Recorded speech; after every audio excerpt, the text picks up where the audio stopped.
Baik Bapak Ibu, tema kita pada setiap hari Sabtu malam Minggu ini yaitu tentang ekonomi dan bisnis syariah ya.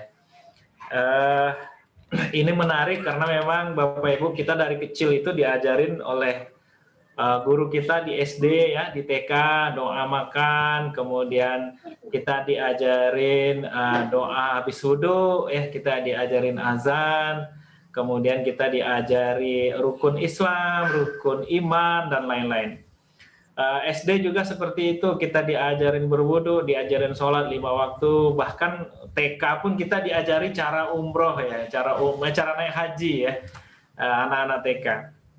Nah, jarang sekali kita dari kecil belajar tentang bagaimana cara berdagang. Saya nggak pernah, seingat saya dari kecil sampai SMA, sampai kuliah, nggak pernah diajarin bagaimana cara Rasulullah berdagang. Bagaimana cara Rasulullah menghitung untung. Bagaimana cara Rasulullah berakhlak dengan rekan bisnisnya, gitu ya. Dan bagaimana cara Rasulullah menepati janji dalam perdagangan. Nah, itu nggak pernah diajarin Bapak Ibu. Saya baru belajar itu waktu kuliah tingkat magister ya, baru belajar. Di TK nggak pernah diajarin, di SD nggak pernah diajarin.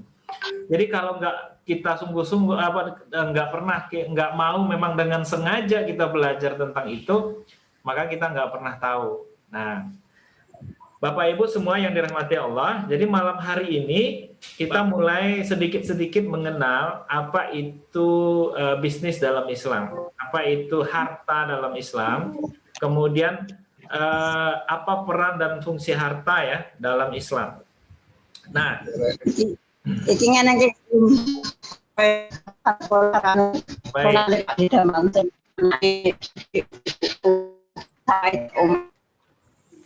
Oke.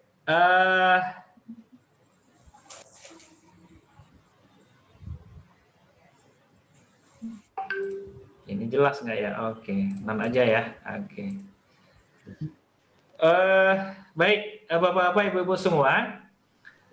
Saya akan coba bercerita mulai dari kita akan kenal dengan seorang sosok ya,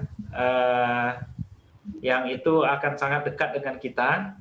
Kita akan belajar ekonomi dan bisnis Islam dari dia. Nah, sosok itu nanti akan kita kenalkan. Baik Bapak Ibu, saya ingin ngetes dulu nih. Saya akan tes 3 orang saja, nah, supaya kita interaktif. Pada saat saya bilang ekonomi atau bisnis Islam, saya ingin Bapak Ibu sebutkan satu kata yang kira-kira kata itu mewakili ekonomi dan bisnis Islam. Satu kata aja, ya Bapak Ibu ya. Saya akan tes nih. Saya akan tes 3 orang. Coba sebutkan satu kata saja. Kalau saya sebut ekonomi Islam, apa sih yang teringat gitu ya? Atau kira-kira apa itu ekonomi Islam? Nah, oke. Saya mulai dari siapa ya? Dari Endik deh. Endik baru matikan kamera dia. Endik, coba Endik. Pada saat ekonomi Islam, satu kata saja yang mewakili ekonomi Islam. Satu kata. Silakan Endik. Murabaha, Pak. Murabaha. Iya, Pak. Oke, baik. Murabaha. Satu kata murabaha, kata Endik. Yang kedua, Ibu Hermalini. Bu Hermalini, pada saat saya bilang ekonomi Islam, yang tergambar satu kata saja. Apa? Bisa, Bu? Belum bisa apa ya? Oke, belum bisa. Oke. Pak Abu Surya. Pak Abu, pada saat saya bilang ekonomi Islam yang terpikir pertama kali satu kata apa? Syariah. Syariah, oke, bagus. Selanjutnya ini ada Furkon. Oke, Furkon, coba satu kata yang kira-kira mewakili ekonomi Islam. Berkah, Pak. Apa? Berkah. Berkah, oke. Baik, berkah ya. Endik Murabaha, Pak Abu Syariah, Furkon berkah. Oke. Saya dua lagi. Pak Idris, silakan Pak Idris. Ijaro, Pak. Ijaro, oke, Ijaro ya. Terakhir, Terakhir, Ibu Rila. Apa yang tergambar kalau saya bilang ekonomi syariah? Satu kata. Di-unmute dulu, Bu, mic-nya.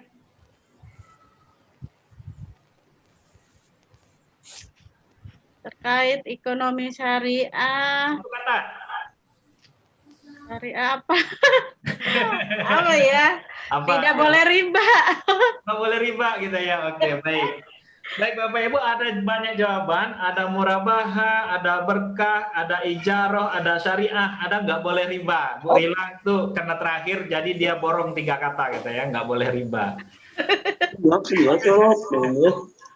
Baik, Bapak Ibu semua, saya akan wakilkan ekonomi syariah itu dengan satu kata, dan satu kata ini adalah gambaran ekonomi syariah, Bu. Jadi setelah saya kurang lebih belajar ekonomi syariah ini 15 tahun, saya belajar ekonomi syariah kurang lebih 15 tahun, saya sampai pada satu kesimpulan, Pak, tentang ekonomi syariah. Dan ini mewakili ekonomi syariah dan syariah itu sendiri. Nah, Bapak Ibu mau tahu kata apa? Dan yang tadi mendekati sebenarnya, mendekati. Ya. Saya ingin Bapak Ibu mau tahu apa katanya? Mau, Pak. Ada yang mau berani tebak nggak apa? Akad yang jelas, Pak. Akad yang jelas, Pak Herianto. Oke, akad yang jelas.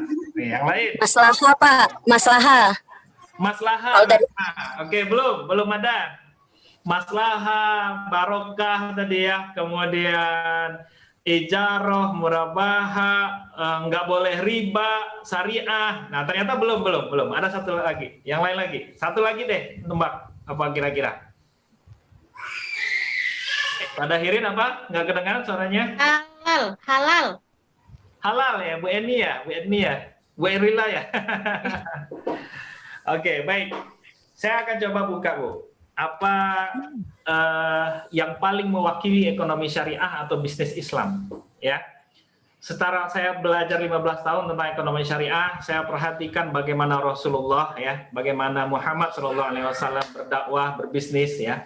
Kemudian belajar fikih muamalah, belajar usul fik, belajar tentang harta dalam Islam. Satu kata yang paling mewakili ekonomi syariah itu apa, Bu? Bapak Ibu? Jawabannya adalah adil.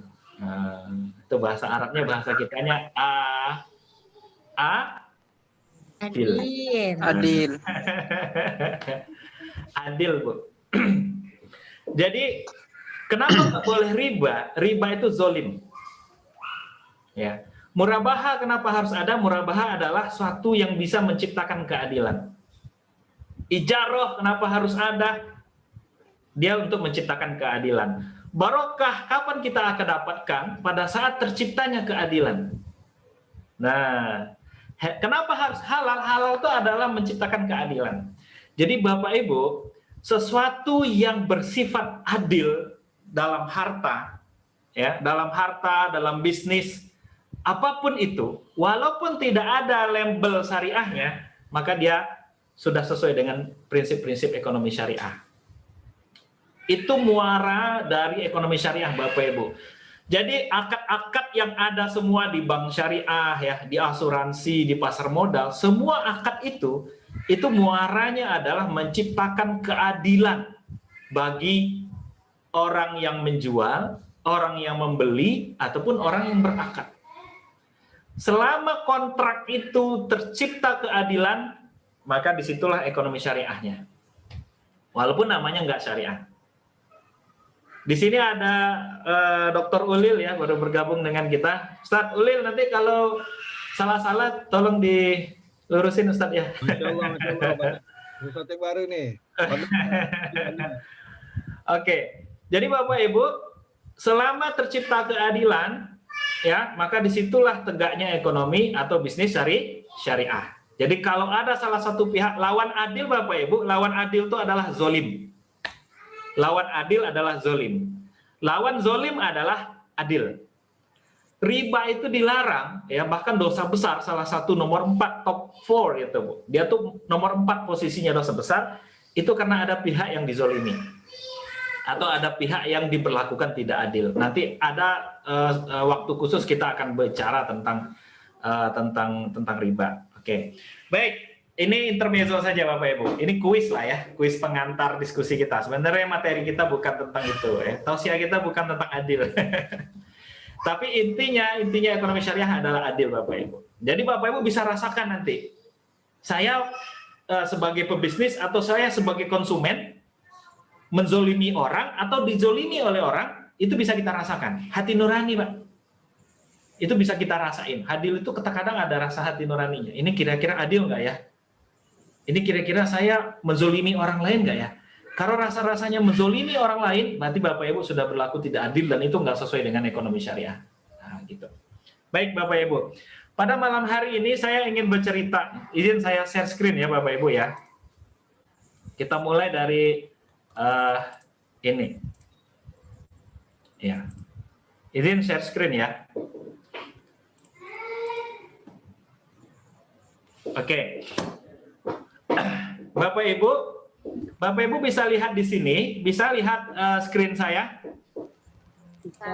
Bisa ya, oke. Saya ingin bercerita sedikit Bapak Ibu apa yang terjadi di dunia sekarang ini dengan ekonomi syariah.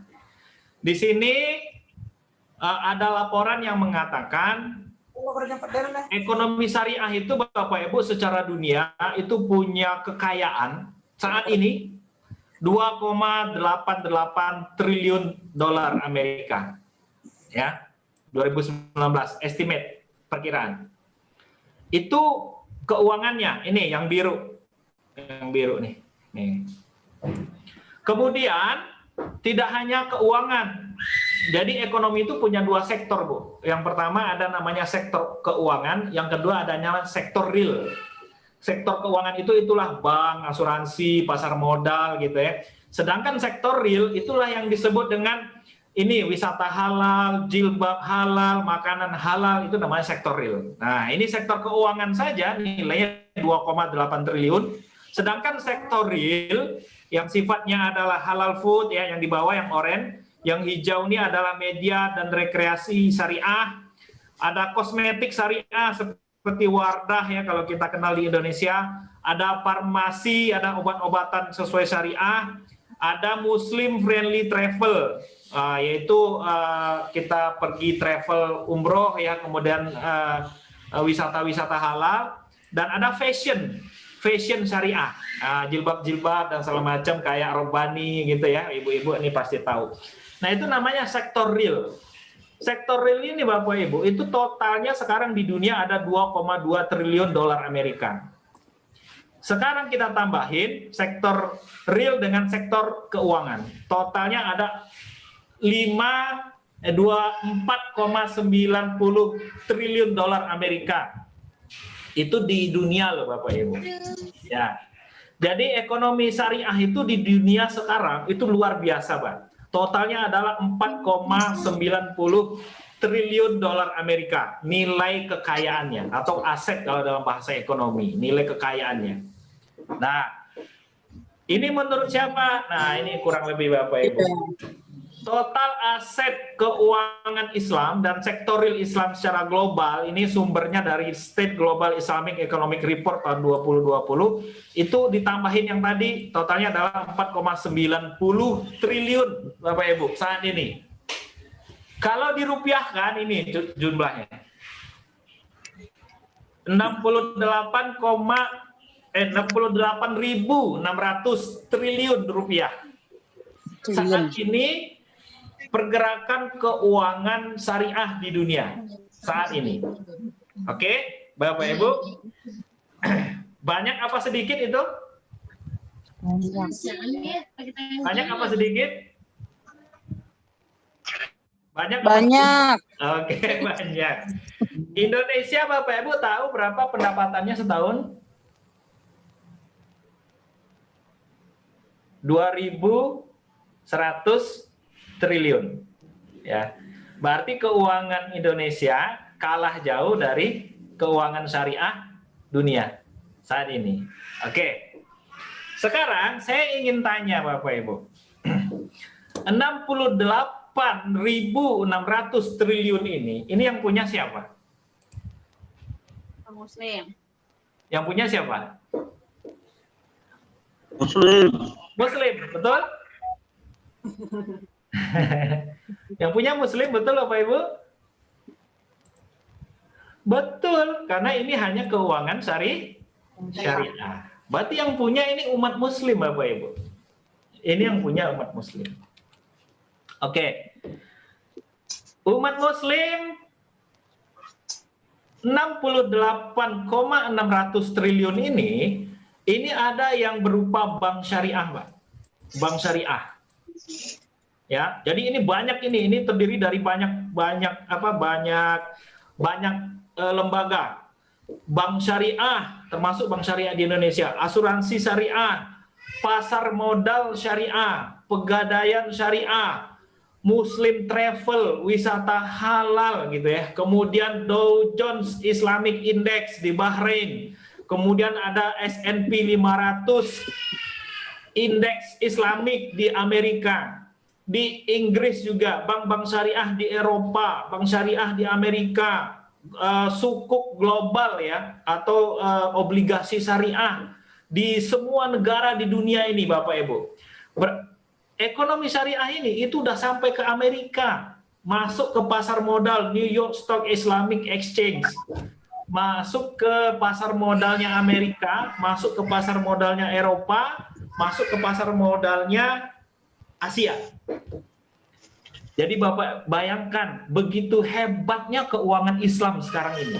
Bahkan di Jepang itu sudah mulai dibuat bandara internasional yang ramah untuk meningkatkan wisata halal.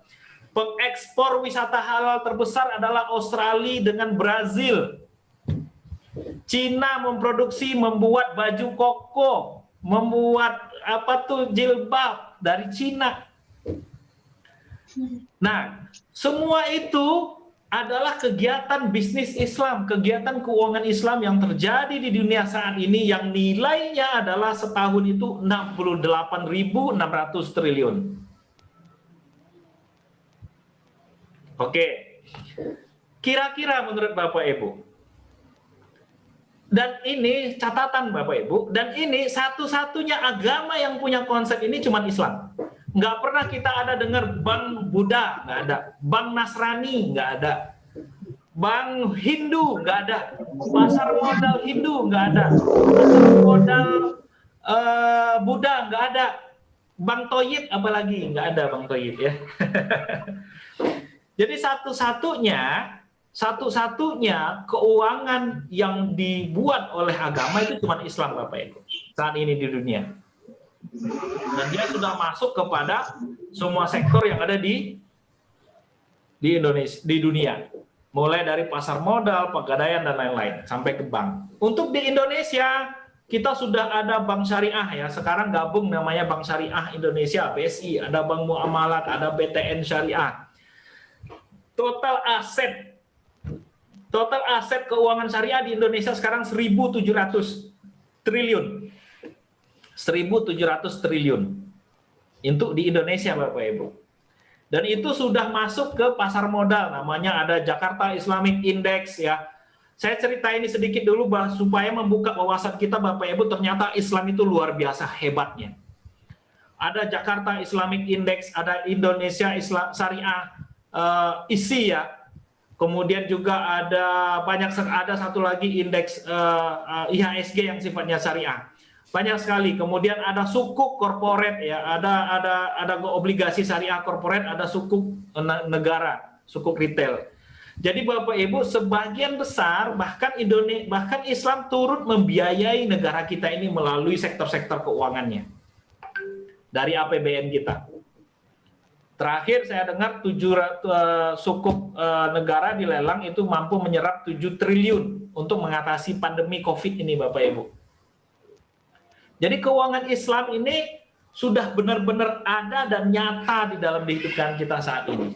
Oke, sekarang pertanyaan saya Bapak Ibu, termasuk di Malaysia ya, di Iran, di Irak, di Inggris bahkan ya. Sekarang pertanyaan saya adalah, Bapak Ibu tahu nggak siapa yang punya konsep ini?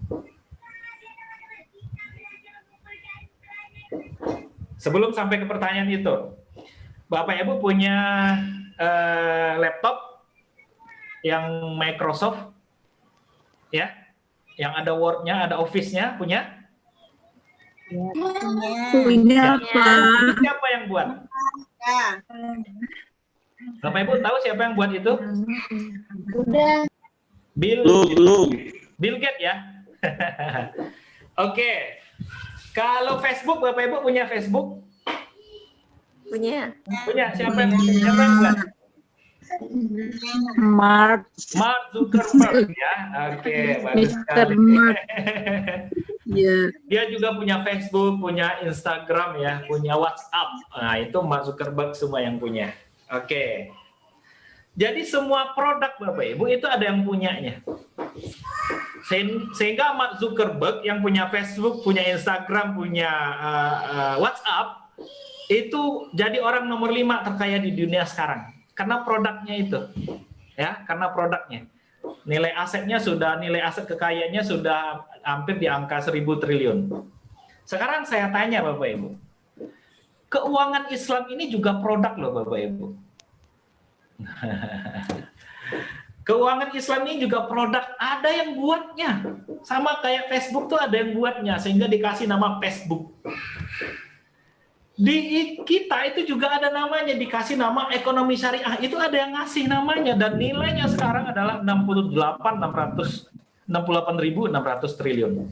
Sekarang saya tanya, siapa yang punya produk ini?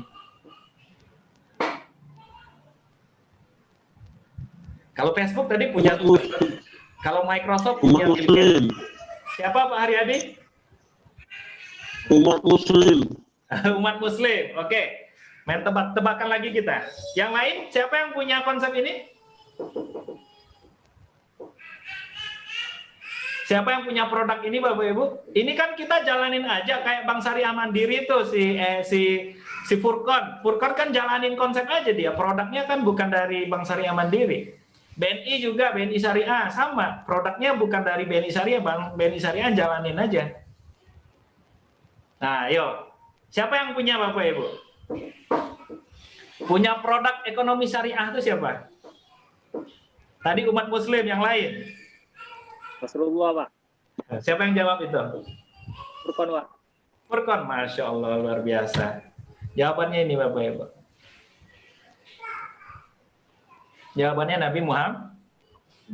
Nabi Muhammad Sallallahu Alaihi Wasallam. Jadi Bapak Ibu, Bank Syariah Mandiri, BNI Syariah, sukuk korporat, sukuk negara gitu ya. Kemudian Dow Jones Islamic Index, kemudian ada New York Stock Exchange, kemudian tadi itu ya. Nah, yang ini semua ini ada jilbab, ada apa semua segala macam yang jumlahnya 68.600 triliun ini Bapak Ibu. Itu konsepnya disusun oleh satu orang. Konsepnya disusun oleh satu orang. Namanya adalah Muhammad. Hebat nggak Nabi Muhammad Bapak Ibu? Hebat nggak? Sangat hebat, Pak. Banget Bapak Ibu. Di total kekayaannya, asetnya adalah 68.600 triliun. Konsep murabahah tadi yang disebut, barokah tadi yang disebut, ijarah tadi yang disebut, halal haram, itu dari mana kita tahu Bapak Ibu kalau bukan dari Muhammad? Dari dia semua yang ngajarin kita. Yang ngajarin murabahah di Bank Syariah itu siapa? Muhammad. Yang ngajarin kita ijarah siapa? Muhammad. Yang ngajarin kita tentang halal haram siapa? Muhammad. Ini haram dimakan, itu nggak boleh dimakan, Muhammad. Yang ngajarin kita tentang riba siapa? Muhammad, Bapak Ibu. Inilah orang yang oleh Michael Hart disebut orang yang paling berpengaruh di dunia. Bukan hanya dari sisi ajaran, bukan hanya dari sisi, kalau Michael Hart membuat Nabi Muhammad ini kenapa hebat? Karena dia disebut oleh orang seluruh dunia setiap saat di sholat, di azan. Kita coba lihat dari ekonomi Bapak Ibu. Coba lihat dengan idenya Muhammad, dia punya kekayaan saat ini, padahal dia punya ide 1400 tahun yang lalu. Aset transaksinya sekarang 68.600 triliun. Itulah Muhammad Bapak Ibu. Sekarang kita coba bandingkan. Ini orang terkaya di dunia saat ini. Ini real time datanya per hari ini. Saya ambil dari Forbes. Orang yang terkaya hari ini adalah namanya Jeff Bezos, Pak. Kekayaannya itu adalah 191,5 billion dolar Amerika. Tapi kalau dirupiahkan jumlahnya segini, 2.681 triliun rupiah. Yang kedua Elon Musk, ya ini yang punya Amazon Bapak Ibu. Elon Musk ini yang punya Tesla. Yang punya Tesla dan satu lagi itu perusahaan luar angkasa saya lupa namanya. Itu kekayaannya 2.500 triliun. 2.564 triliun. Nah, sekarang ini nggak punya Muhammad Bapak Ibu. 68.600 triliun ini itu Nabi Muhammad nggak dapat apa-apa. Ini punya umatnya. Sekarang kalau ini memang punya mereka sendiri ya, yang semua ini. Sekarang coba andaikan Bapak Ibu nih coba ya. Andaikan konsep bisnisnya Nabi Muhammad itu ya diwaralabakannya oleh beliau. Yang murabaha itu dipatenkannya gitu ya. Ijarah dipatenkannya. Itu kan kita belajar dari Nabi Muhammad semuanya itu Bapak Ibu. Yang Bank Syariah dipatenkannya. Kemudian dia mengambil royalti, Pak. Nah, sebesar royaltinya Indomaret. Indomaret itu kan waralaba ya, franchise. Nah, franchise itu diambilnya royalti oleh yang punya konsep. Yang punya konsep Indomaret itu diambilnya royalti 4% dari omset. Yang paling tinggi ya. Yang paling tinggi. Sekarang Bapak Ibu bayangkan, andaikan nih Nabi Muhammad nih. Andaikan Nabi Muhammad mematok royalti terhadap konsep yang dibuatnya tadi. Ini konsep dia semua nih, konsep Nabi Muhammad semua Bapak Ibu.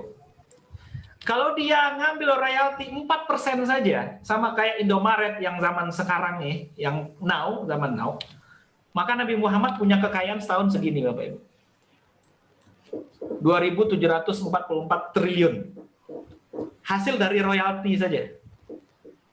Dia nggak ikut bisnisnya. Dia cuma buat sistem.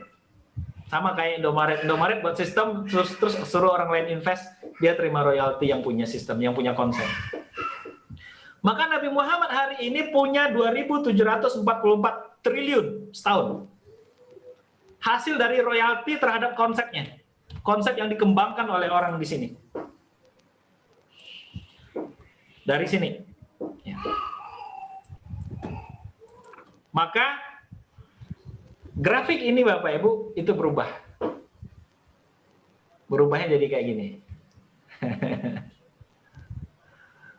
Bukan lagi Jeff Bezos, Pak. Muhammad. Kekayaannya sedikit di atas Jeff Bezos.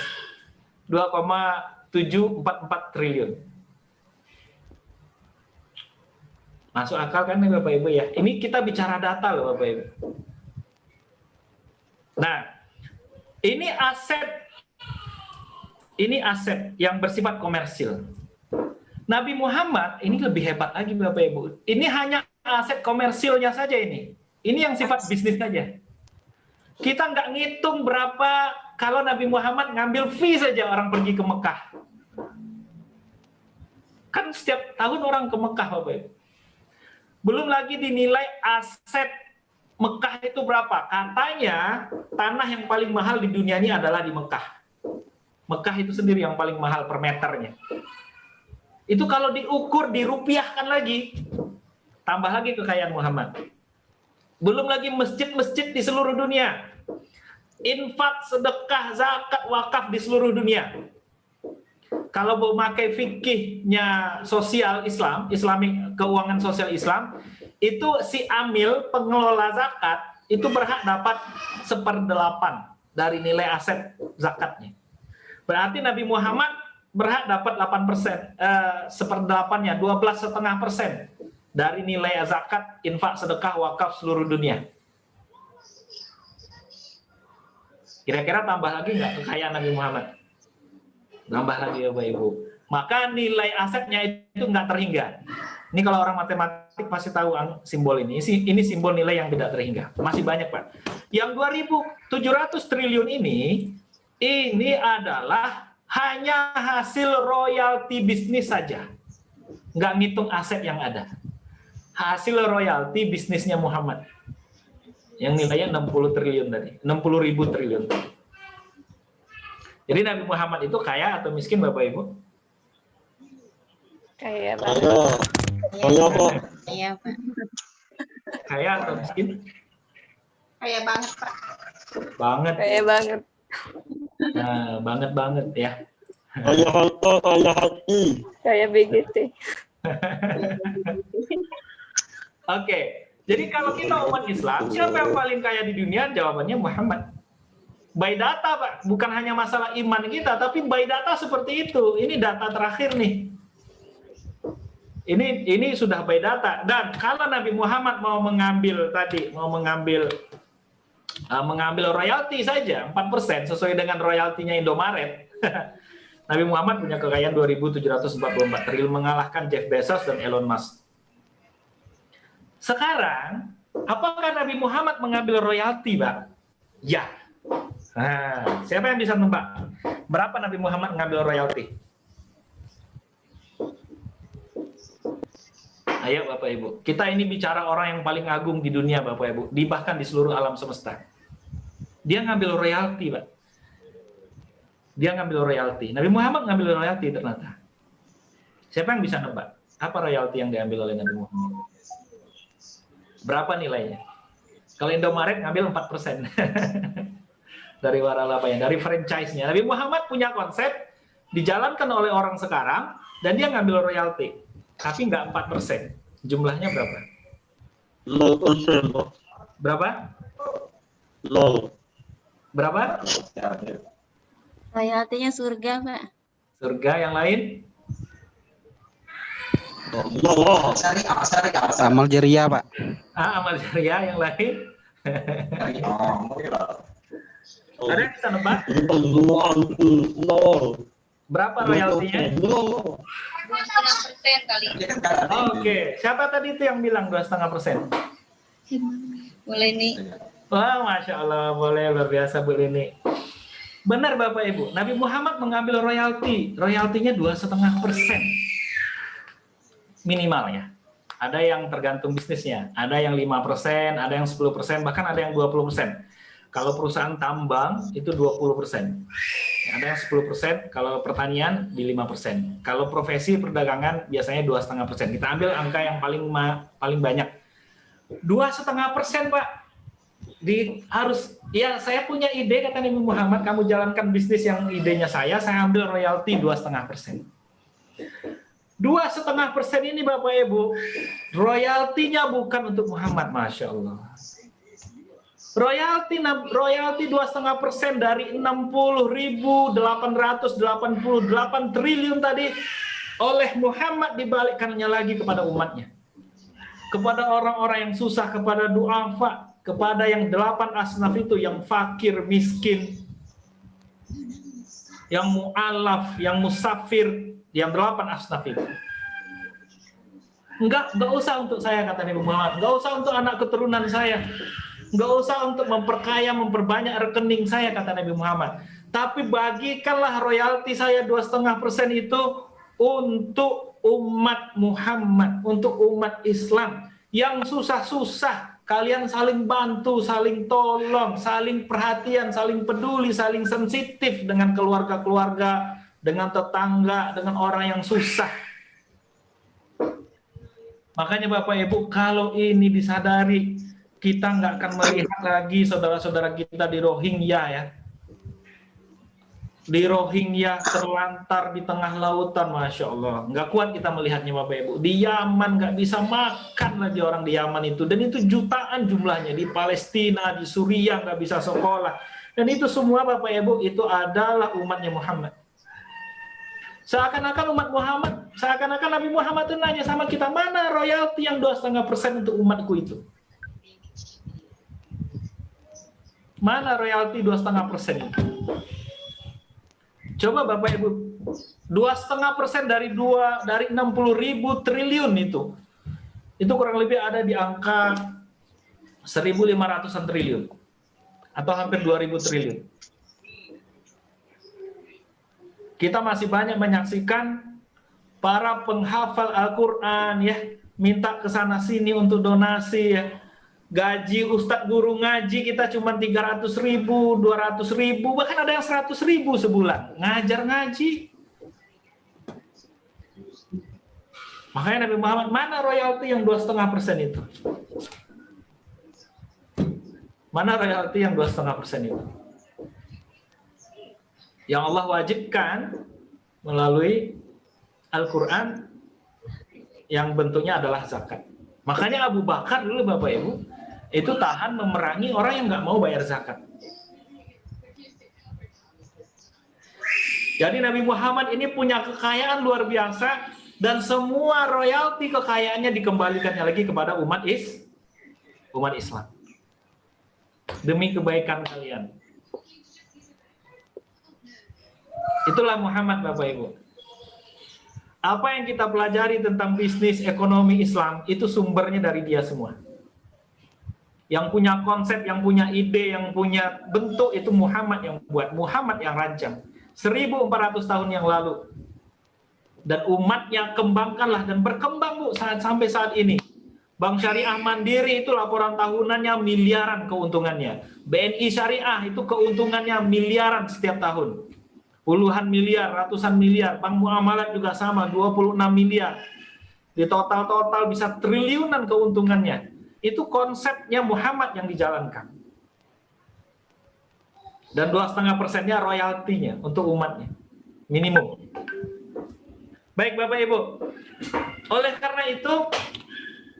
karena itu kita akan mengenal. Next time. Waktu kita udah habis ya. Kita sampai jam 9 ya? Ya, betul Pak. Ya Pak. Oleh karena itu Bapak Ibu, kita akan mengenal sosok Nabi Muhammad. Nanti ya di pertemuan-pertemuan selanjutnya, kita akan mengenal sosok beliau. Untuk belajar ekonomi dan bisnis syariah, kita harus kenal dengan beliau dulu. Karena semua konsep bisnis dan ekonomi itu dari dia. Jadi kita harus tahu Bapak Ibu, bagaimana rute perdagangannya Nabi Muhammad dulu ya. Kemudian di mana pasar-pasarnya dulu, Nabi itu seperti apa dulu waktu kecil. Kapan dia mulai mencari uang Nabi itu, di umur berapa Nabi mulai berdagang. Kenapa sih Nabi menikah dengan Khadijah karena masalah bisnis gitu. Pernah nggak Nabi itu berselisih bisnis dengan rekan bisnisnya? Bagaimana Nabi, semua dalam sirahnya Nabi itu Bapak Ibu akan kita lihat dari perspektif ekonomi. Ya. Kalau pada saat Maulid Nabi kita ada peringatan bagaimana Nabi dilahirkan, apa yang terjadi dengan alam, semuanya tunduk, bercahaya, malam itu terang sekali gitu ya. Nah kita akan lihat perjalanan hidup Nabi dari sudut ekonomi Bapak Ibu. Sehingga kita benar-benar dapat bentuk yang utuh. Bagaimana Muhammad itu benar-benar seorang yang luar biasa, makhluk yang luar biasa, yang hampir semua aspek dia tuh hebat. Aspek ibadah jangan ditanya, aspek kepemimpinan sudah kita tahu semua gitu ya. Aspek sebagai seorang suami luar biasa, seorang anak juga seperti itu. Dan di sesi kita ini kita bicara seorang Muhammad dari sisi aspek ekonomi, seorang bisnis ya. Kita akan kenal Nabi kita dari sisi ekonominya Bapak Ibu. Dan kita akan terpukau, terpesona begitu hebatnya beliau dalam ekonomi, dalam bisnis. Sehingga kita benar-benar yakin agama Islam adalah agama yang paling benar dan agama yang bisa cocok di segala zaman. Padahal Nabi Muhammad memperkenalkan konsep ini 1400 tahun yang lalu. Baik Bapak Ibu, ini mau dilanjutkan atau cukup Ustadz moderator, Ustazah moderator? Lanjut Pak. Dilanjut Pak, masih ada 5 menit lagi sebelum jam 9. Ada sesi tanya jawab atau gimana? Boleh kalau memang ada dari peserta yang ingin ditanyakan terkait materi yang disampaikan oleh Pak Deki, kami persilakan. Dari Bapak Ibu teman-teman, jika ada yang ingin ditanyakan atau didiskusikan dari materi yang disampaikan oleh Bapak Deki Anwar tadi, kami persilakan.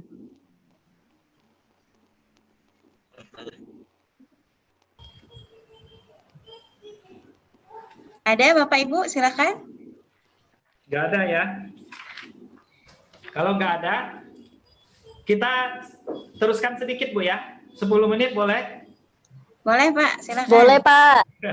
Boleh. Nah, Lanjut, Pak. tadi kita sudah bahas Nabi Muhammad kita bawa di zaman sekarang Bapak Ibu, di zaman kontemporer sekarang ini. Nah, ternyata semua sumber ekonomi syariah itu datang dari dia. Nah, sekarang saatnya kita belajar tentang Nabi Muhammad sebagai seorang pebisnis. Nabi Muhammad sebagai seorang pebisnis. Baik Bapak Ibu, kita tahu Nabi Muhammad itu lahir di kita sedikit cerita ya Bapak Ibu ya. Nanti Nabi Muhammad tuh dari kecil tuh sudah jadi pebisnis. Kita akan tahu dari cerita itu. Nabi Muhammad tuh lahir dari suku Quraisy Bapak Ibu. Suku Quraisy ya. Kita akan bercerita sedikit tentang suku Quraisy ini. Nah, ini Ustadz Ulil dan teman-teman dari UIN juga tahu ini. Ada Ustadz Rino Sumantri, Masya Allah. Ada Ustadz Rino Sumantri juga. Ini guru-guru saya semua.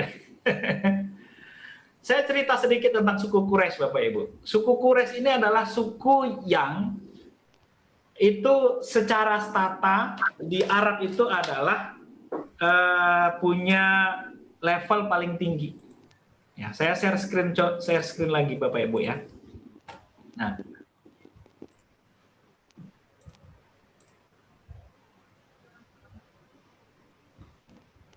oke. Nah, jadi Bapak Ibu lihat ini adalah rute perdagangan suku Quraisy ya. Ini sumbernya dari Afzalur Rahman tahun 95, Muhammad sebagai seorang pedagang. Ini adalah Mekah. Saya akan bercerita sedikit. Ini adalah Mekah. Sini Mekah. Mekah ini Bapak Ibu, itu negeri yang tandus, banyak pasir, banyak batu, kemudian air susah. Jadi mustahil bagi orang Mekah bertani. Maka profesi yang paling banyak di situ di Mekah waktu itu adalah berdagang. Ya. Posisinya adalah berdagang. Suku Quraisy itu adalah suku yang profesinya berdagang. Suku Quraisy pernah berdagang sampai ke Yaman.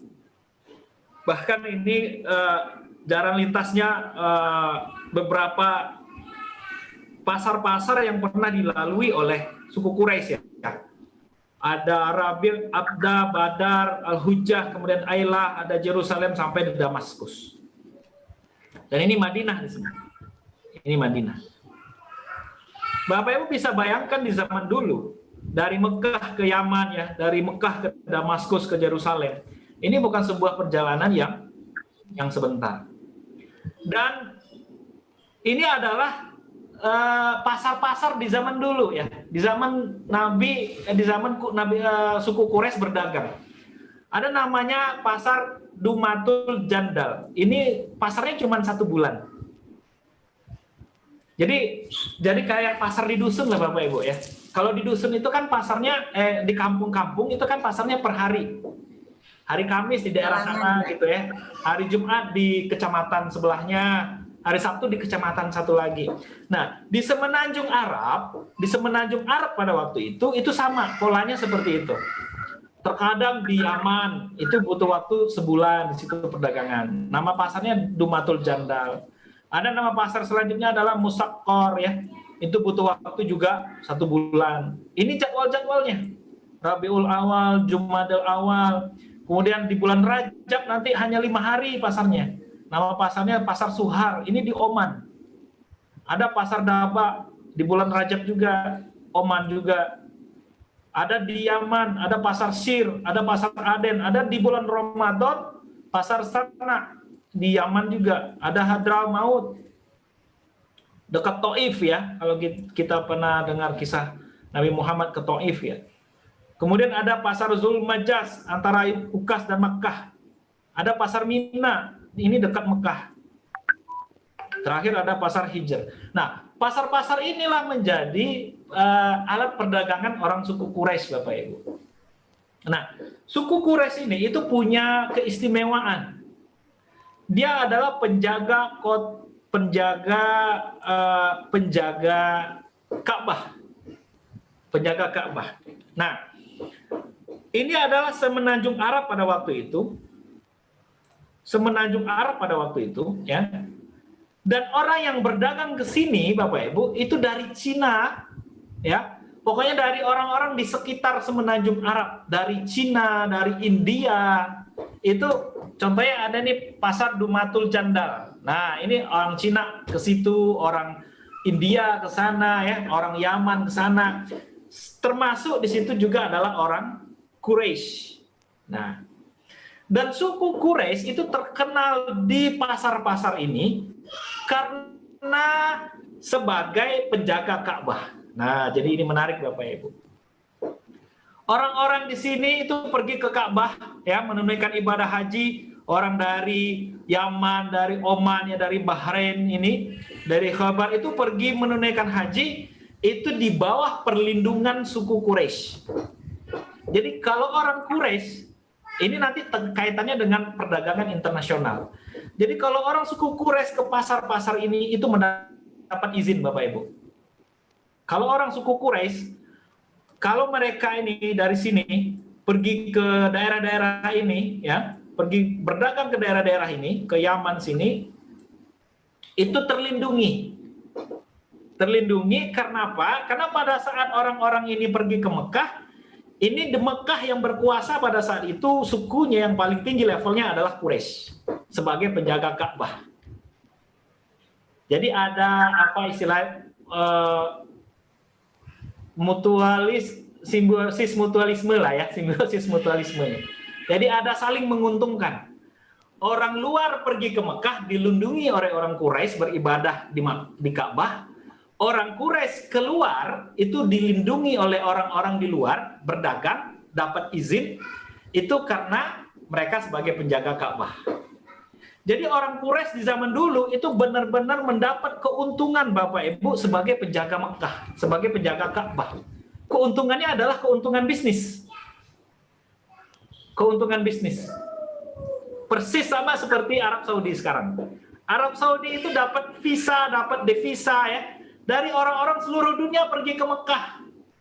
Hotel-hotel di sekitar Mekah, Ka'bah itu kalau dalam bahasa ekonomi namanya multiplier effect. Jadi karena adanya Mekah itu, Arab Saudi mendapat multiplier effect ekonomi di sekitarnya Bapak Ibu. Orang-orang Mekah dapat berjualan, ya, hotel-hotel terisi, travel-travel berjalan. Sampai hari ini doanya Nabi Ibrahim. Mekah itu memang sebuah negeri yang diberkahi. Sampai hari ini, secara ekonomi diberkahi juga Bapak Ibu. Orang Quraisy juga dulu menikmati itu karena mereka mendapat izin akses berdagang keluar sebagai penjaga Ka'bah. Sehingga orang-orang pergi ke Mekah aman karena ada orang-orang Quraisy. Nah, Nabi Muhammad adalah orang suku Quraisy. Bahkan ada salah satu eyangnya Nabi Muhammad, namanya adalah Abdul Manaf, ya. Abdul Manaf itu eyangnya Nabi Muhammad. Itu 4 putranya itu mendapat izin tertulis untuk berdagang ke negara-negara di sekitar semenanjung Arab ini. Jadi bahasa lainnya sepupu-sepupu Nabi Muhammad lah. Sepupu-sepupu Nabi Muhammad itu dapat license, ya. Masuk kalau sekarang tuh anggota G20, ya. Negara-negara yang bertransaksi secara bisnis lebih baik. Nah, sepupu-sepupu Nabi di Quraisy itu diantaranya ada namanya Hasham, Abdul Syam, Muthalib, dan Naufal. Itu anaknya Abdul Manaf semua, 4 orang itu dapat izin masing-masing dari raja-raja Persia untuk berdagang di semenanjung Arabia, orang suku Quraisy. Apa efeknya? Efeknya Bapak Ibu, karena orang Quraisy ini mudah pergi berdagang, ya, kita melihatnya dari sisi ekonomi ya Pak Ibu, mudah pergi berdagang kemana-mana karena efek dari penjaga Mekah, penjaga Ka'bah, sehingga orang Quraisy ini lebih pinter dari suku-suku yang lain di Mekah, sehingga lebih maju dan secara ekonomi lebih sejahtera dibanding suku-suku yang lain. Lebih ekonomi sejahtera. Padahal Mekah itu nggak punya apa-apa. Mekah itu nggak punya apa-apa. Dia cuma tempat ibadah saja. Nah, gitu Bapak Ibu. Jadi kita mulai dari sukunya Nabi Muhammad dulu. Di tengah suku seperti itu, di tengah posisi ekonomi seperti itu, lahirlah seorang Muhammad, Bapak Ibu. Lahirlah seorang Nabi Muhammad. Nah, lahirnya Nabi Muhammad itu juga punya dimensi ekonomi, bertepatan dengan tahun gajah ya, yang diserang oleh Raja Abraha ya. Nah, penyerangan Mekah itu Bapak Ibu itu juga ada motif ekonominya oleh Raja Abraha itu pada saat Nabi Muhammad lahir. Kenapa? Karena iri Mekah itu jadi tempat apa ya? Jadi tempat ibadah banyak orang, Ka'bah itu, sehingga menghidupkan kegiatan ekonomi. Nah, Raja Abraha ini ingin mengalihkan itu ke tempatnya supaya di situ pusat ekonomi juga berkembang. Gitu Bapak Ibu. Jadi di balik sirah itu ada motif ekonomi. Sama kayak Amerika menyerang Irak sekarang dengan alasan senjata biologis, di belakangnya ada motif ekonomi. Sehingga Irak porak-poranda. Afghanistan juga diserang seperti itu. Suriah juga diserang seperti itu oleh negara-negara barat, dan bahkan Indonesia dijajah oleh Belanda, motivasinya ekonomi. Sejarah ternyata berulang kembali ya. Selalu seperti itu Bapak Ibu. Nah, pada saat Rasulullah lahir, motivasi ekonomi Mekah diserang oleh Raja Abraha itu kalahkan akhirnya melalui burung apa namanya? Burung Ababil. Babil. Ah ya, itu udah kenal ya kita semua ceritanya. Nah, kalah akhirnya dia nggak berhasil merebut Ka'bah, merebut Mekah. Nabi Muhammad lahir Bapak Ibu. Nah, Nabi Muhammad lahir di peristiwa itu. Itu pada saat suku Quraisy sudah menjadi sudah sejahtera secara ekonomi, suku Quraisy. Karena posisi dia penjaga Ka'bah yang itu disinggahi, diziarahi oleh banyak orang di seluruh semenanjung Arab, dan dia mendapat akses mudah. Nah, Mekah pada saat itu Bapak Ibu itu persis sama kayak Singapura sekarang. Mekah tuh nggak punya apa-apa, nggak punya sumber daya. Tanah tandus, batu-batu, air nggak ada. Satu-satunya andalan itu cuma tempat ibadah. Ka'bah itulah. Nah, negerinya kecil, ya. Suku yang paling pintar adalah Quraisy, sama kayak Singapura sekarang. Singapura itu Bapak Ibu itu nggak punya apa-apa saat ini. Tapi negaranya paling hebat. Universitasnya paling nomor 1 di Indonesia, di Asia Tenggara ya. Di Asia juga. Kemudian Singapura semuanya lewat Singapura, minyak lewat Singapura dulu, penerbangan transit di Singapura dulu, semua sekarang lewat Singapura Bapak Ibu. Apa yang membuat magnet harus lewat Singapura dulu semua? Tadi, karena orangnya pinter-pinter. Kalau Mekah itu ada yang menjadi magnetnya adalah Ka'bah. Akibat interaksi itu orang Quraisy jadi pinter. Setelah saya juga coba belajar Bapak Ibu, kenapa Malaysia dan Singapura lebih pintar dari orang-orang Indonesia? Ini faktanya ya, Itu karena memang interaksi orang luar banyak di sana Bapak Ibu. Malaysia itu banyak Cina, banyak India, Melayu. Singapura juga seperti itu. Interaksi mereka tuh antar negara tuh terlalu tinggi. Jadi bandara internasionalnya Malaysia tuh padat sekali oleh orang asing. Beda dengan bandara internasional Soekarno-Hatta kita. Saya merenung, apa sih yang membuat kita salah satunya maju? Itu karena banyak berinteraksi dengan dunia luar, dengan negara-negara lain. Singapura bisa maju karena seperti itu. Makanya negaranya bisa maju karena dia memanfaatkan interaksi dengan negara-negara yang banyak.